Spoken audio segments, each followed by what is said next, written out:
Alright, this is Talker Day, and I'm back with another Transformers review, and I figured this time around, I'd review these guys, my Generations Drift and Blur, and that one too, because I've used these guys enough for comparison shots. Let's do a review of them straight on. So, I'm going to start with Drift since he is the original mold, and this is a Generations figure that came out in 2010. It's a great figure, nice and hefty.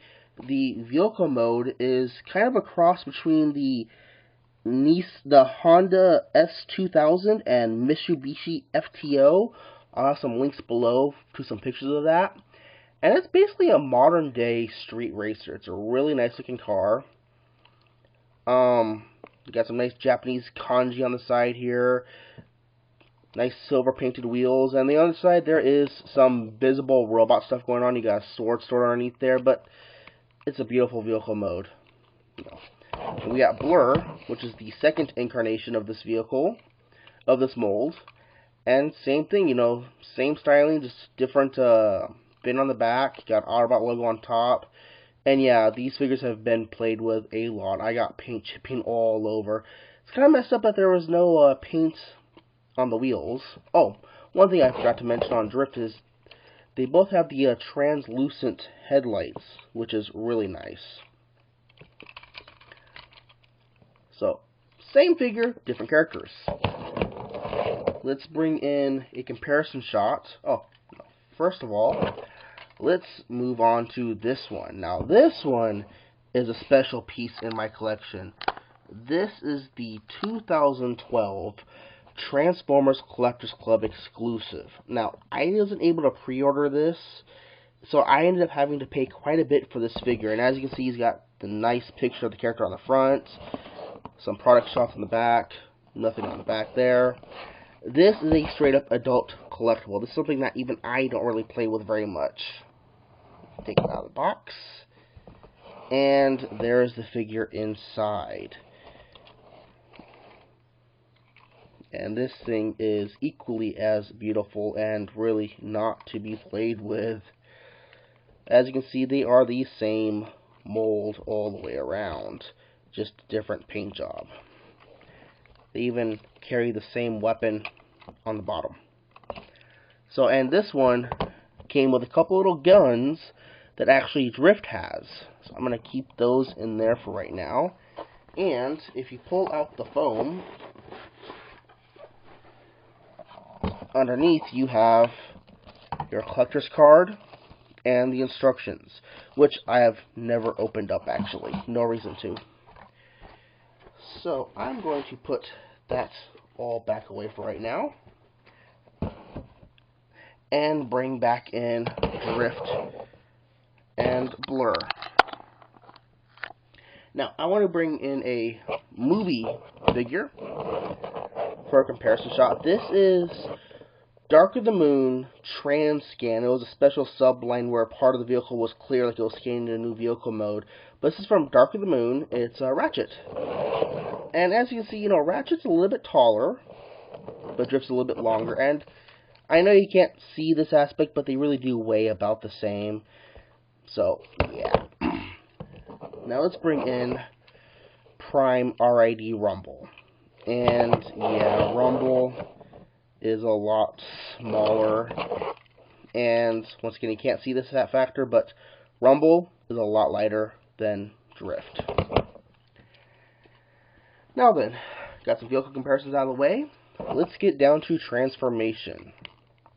What you're going to want to do is come down here the middle on the front and break apart the hood and spread that off to the side there. Okay, and that gives you your head reveal. Then turn them over. Pull the arms out. Now, you don't have to, but it does make it easier to pull the sword out. And I'll talk about the sword in a second. Pull the arms down. Now, pop the doors away. And then bring down the legs. And the whole legs are kind of automatically fold out on their own. No springs or anything in there. And then take these part right here and fold them up to make the feet. And then at this point, it really is just, you gotta fold this back and fold that back. It really is just straightening things out, peg the chest on, and now you have Drift. Let's get Shattered Glass Drift out of the way and lift the camera up. You have Drift in his robot mode. And now I'm going to jump cut this together and get the other figures transformed so I can do some side-by-side comparisons, and then I'll talk about the figures also. Alright, so I got everyone taken care of, and first I want to talk about Drift himself and talk about the articulation of this particular mold. Articulation on his head is actually pretty nice. He's got an up and down and a 360 swivel. And no ball joints. I kind of prefer the universal joint in there. And his head mold is very nice. Very iconic to his comic book version. He's got ball jointed shoulders. He's got a swivel in the upper shoulder. An upper arm swivel. And a double jointed elbow. And he's got ball jointed wrists, which is actually really nice. No waist joint, and that really would be my only complaint, but it'd probably get in the way of the transformation. Ball jointed hips, an upper thigh swivel, a very nice knee joint. Not humongous, but very nice. And if you really want to, you can get some articulation going on in the toes. Now I don't know if you know this or not, but I did do some part swapping between him and Blur. I switched off an arm, and I switched off one of the holster things on the side, because on the Blur mold, he comes equipped with pistols, and I wanted, Drift to have a gun, and on this side, this is where you'll normally keep his two swords. Well, one sword on each side. So I kind of like the idea of the gun and sword combo going on, But Drift's main weapon is this thing, which in storyline is like this ancient, uber powerful sword that when you use it, you drain your own spark energy, which is kind of dangerous to use, but really, really powerful. And it stores on his back here, like that. Now it's kind of cool, and this is actually an undocumented feature. There's this little hinge going on here. Let's turn him back. There we go. Little hinge here that helps you extend out the spot to hold the sword, so that's not in the way of the legs. So that's cool. And let's get him straightened out here. Yeah, his hinges are a little bit loose because he's seen a lot of play. I really do enjoy playing around with this guy. This guy is a really good toy. Now, thanks to his ball-jointed wrists, if he'll stop fighting me, there we go. He can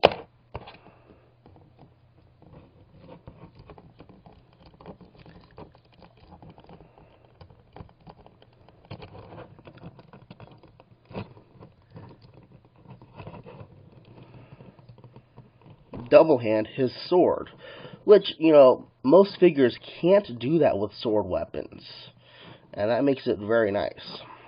So, let's bring in his mold mate.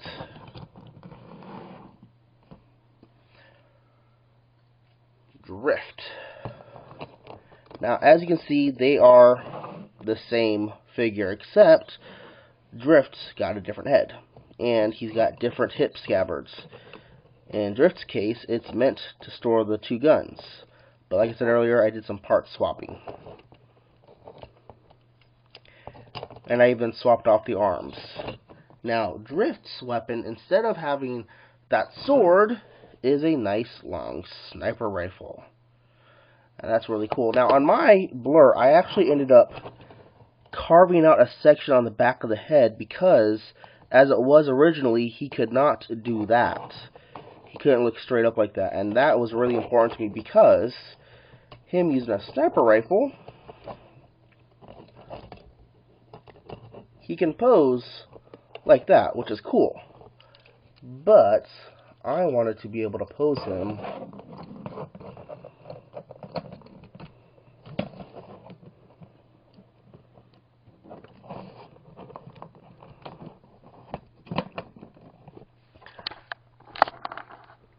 that. And as you can see, he's got a very nice capability of doing a decent sniper pose. Now, not straight out in front of him, but, you know, he's got his head near the scope and the whole thing. So, really nice posability on these figures.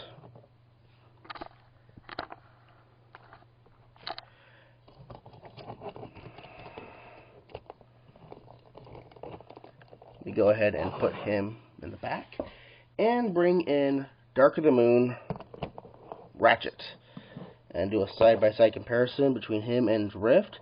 As you can see, Drift is noticeably taller, and see, really the only difference is, you know, he's got the same amount of plastic in him as Drift does, but Ratchet's a lot more kibbly with the door panels on the side here, and you know, all the vehicle fold up on his back, but that's what the Bayverse Transformers gave us.